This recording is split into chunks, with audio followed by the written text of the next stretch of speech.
Oi, meu nome é Lucimar e o tema da nossa reflexão hoje é o Salmo 38. Se você puder, abra sua Bíblia comigo e vamos ler. Salmo 38, versículos de 1 a 4. Ó Senhor, não me repreendas na tua ira, nem me castigues no teu furor, porque as tuas flechas se cravaram em mim e a tua mão sobre mim desceu. Não há coisa sã na minha carne, por causa da tua cólera, nem há paz em meus ossos, por causa dos meus pecados. Pois já as minhas iniquidades sobrepassaram a minha cabeça, como carga pesada são demais para as minhas forças. Salmo de Davi, que eu intitulei essa mensagem como Inquietudes da Alma. Por quê? Porque Davi estava pensando que estava sendo castigado por Deus. Admitir a justiça do Senhor. Aliás, Davi estava sofrendo as consequências dos seus próprios pecados, pois por muitas vezes vivemos a vida, fazemos coisas sem nos preocupar com as consequências do que fazemos. Esse salmo é conhecido como um salmo penitencial, porque nele Davi expressa tristeza por seu pecado. Ele declara que seu pecado causou problemas na saúde e o separou de Deus e das outras pessoas, causando extrema solidão. Então, Davi confessa seu pecado e se arrepende. Confessar pecados nos traz alívio e faz a nossa vida prosperar. Quem cobre as suas transgressões nunca prosperará, mas o que confessa e deixa alcançará misericórdia. Isso está escrito no livro de Provérbios, capítulo 28, versículos 13 e 14. Salmo 38 é uma oração de arrependimento. O salmista retrata um sofrimento intenso, tanto físico quanto mental.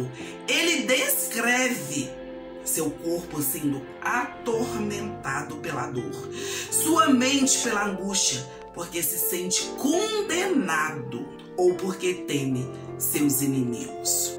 O sofrimento se intensifica ao perceber que os que deveriam ser seus familiares, seus amigos, o abandonaram, quando ele mais precisava de compreensão e do consolo deles. Sintomas descritos, somados ao fato de seus familiares e amigos o deixarem sozinhos, dão a entender que a doença era extremamente repulsiva. Infelizmente, sabemos que, na maioria das vezes, temos familiares e amigos quando está tudo bem conosco, mas no dia mau, as amizades diminuem. Quando caímos em pecado e a noite chega na nossa vida, mesmo estando de dia, os amigos diminuem, a família desaparece. O pecado do salmista exercera efeitos sérios sobre a sua vida. Em alguns casos, o pecado e a culpa são a causa das enfermidades, mas nem sempre. Veja o caso de Jó. Deus já deixou ali na Bíblia explícito para dizer que haveriam pessoas que nasceriam doentes, haveriam outras pessoas que adquiriam doenças ao longo da vida, sofreriam acidentes, teriam algum problema na vida, algumas dores na alma podem ter sido causadas por pecado. Mas quando cometemos algum pecado e não nos arrependemos, ele nos corrói por dentro, como praga. Primeiro, destrói a nossa mente e depois faz adoecer aos poucos cada órgão do nosso corpo. Parecem dores infindáveis que não aparecem em exames algum, que não existem medicações que as aliviem. Todo o sofrimento do mundo é resultado da entrada do pecado por causa da desobediência de Adão e Eva. E cada vez que repetimos a cena, que pecamos, que desobedecemos a Deus, o preço da nossa desobediência é grande. Deus não faz um milagre para impedir que o ser humano sofra, que por muitas vezes é nos questionado por que Deus não impediu esse sofrimento. O sofrimento são consequências do que as nossas próprias mãos fizeram. Talvez não seja da minha e da sua, mas pode ser dos nossos antepassados, de todas as pessoas que vivem ao nosso redor. Cada ato nosso tem uma consequência.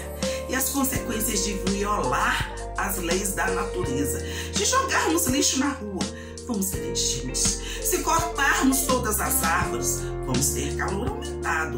Se aterrarmos os rios para construirmos cidades, vamos sofrer com a falta de umidade do ar.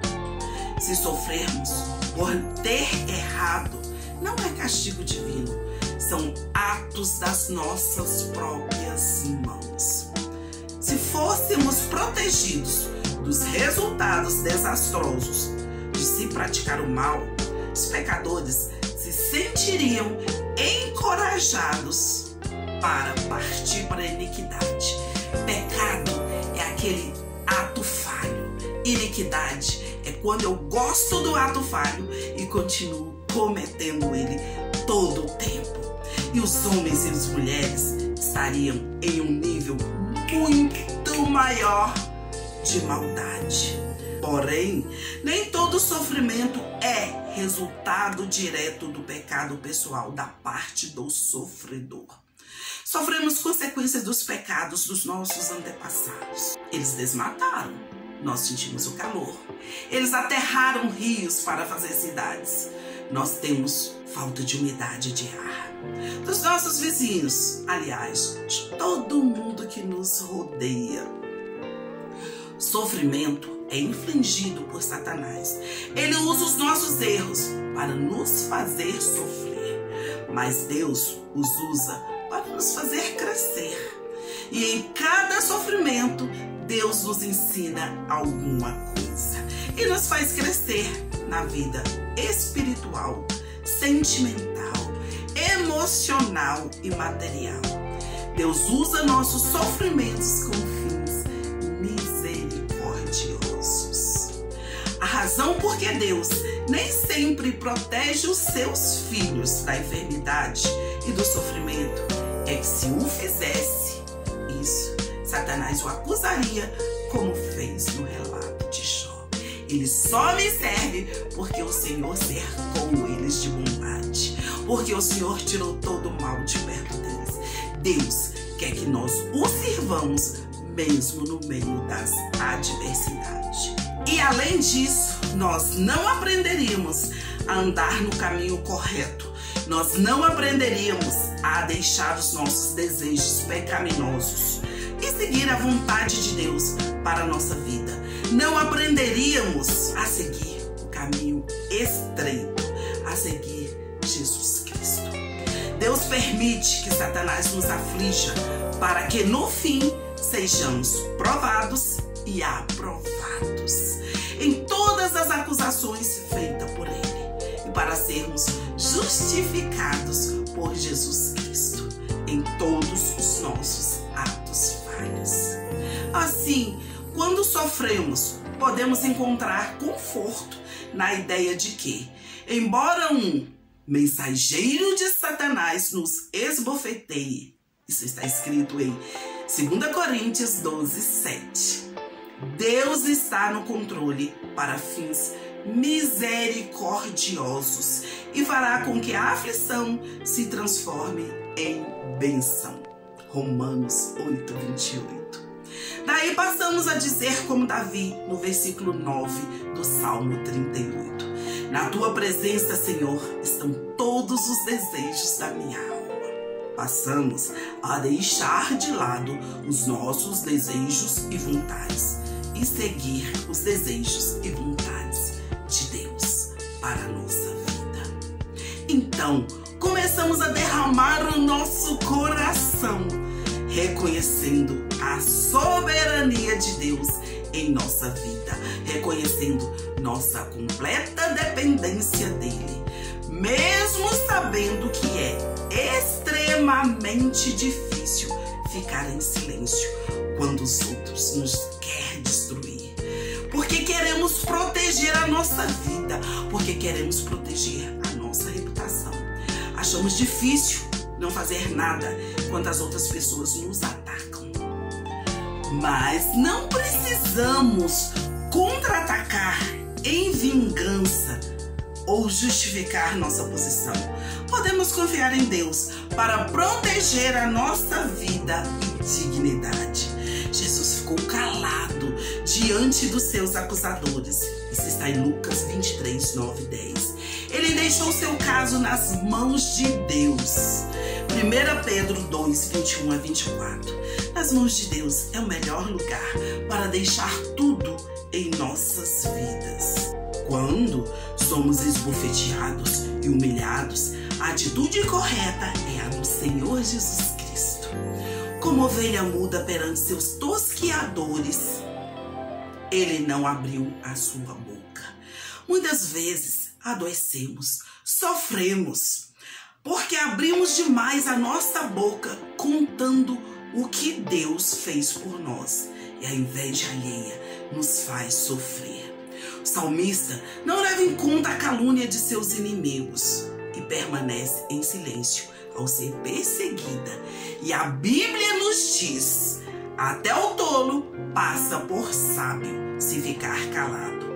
E se controlar as suas palavras, parecerá uma pessoa com discernimento. Isso está escrito no livro dos Provérbios, capítulo 17, versículo 28. É na obediência a Deus que a nossa alma volta para o lugar dela. E qual é o lugar dela? O lugar de adoração. É na obediência a Deus que nossa fé cresce. É na obediência a Deus que nós alcançamos a cura para todos os males físicos, mentais, espirituais, emocionais. É na obediência a Deus que nós crescemos. As últimas palavras do salmista mostram resultados positivos. Ele começou em sofrimento extremo, confessou seu pecado, pediu perdão a Deus e terminou em resultados positivos. Isso é um grande exemplo para a nossa vida. As provas fizeram com que ele clamasse a Deus em fervor e reconhecesse que Deus é a sua única esperança. E Deus é o mesmo ontem, hoje e o será eternamente. Vamos seguir o exemplo. Nós sabemos que todos nós vamos pecar, mas nós sabemos também que nós podemos nos arrepender dos nossos pecados, pedir perdão a Deus e não fazer mais. E Deus será sempre a nossa única esperança em toda a nossa vida, seja no dia da alegria, seja no dia do sofrimento. Que Deus te conceda